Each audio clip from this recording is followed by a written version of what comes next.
En mars, le documentaire de Marie Portelano Je ne suis pas une salope, je suis une journaliste, consacre au sexisme dans les rédactions sportives, bousculait le monde de médias. Après sa diffusion, une enquête externe et indépendante a été menée chez Radio France qui annonce vendredi de licenciements et 3 mises à pied avec suspension de salaire. Aucune précision n'a été donnée sur l'identité des personnes concernées, ou les rédactions où elles travaillaient jusqu'ici. Appuyant sur 80 entretiens, les conclusions de cette enquête témoignent notamment d'une ambiance de travail trop dure justifiant le stress, la violence et le sexisme, blagues, gestes, attitudes dénigrantes, des intolérances au quotidien de situations et comportements graves dans divers services, et de la primauté donnée aux besoins de l'antenne plutôt qu'à la protection.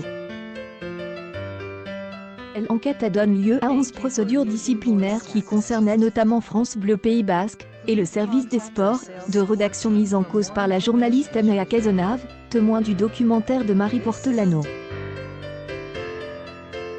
Sur les 11 procédures disciplinaires engagées, 9 sanctions sont prises allant du blâme au licenciement, un dossier donne lieu à un abandon des poursuites et un autre dossier est toujours en cours de traitement, a déclaré vendredi Radio France dans une déclaration transmise à l'AFP.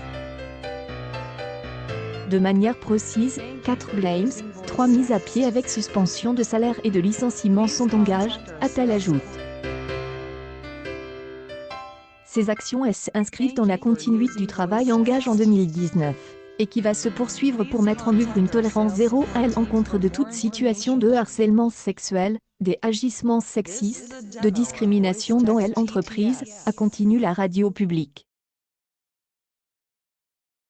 Radio France n'est pas le seul média mis en cause dans le documentaire de Marie Portelano. Canal et RMC Sport avaient également lancé des enquêtes internes en mars après sa diffusion.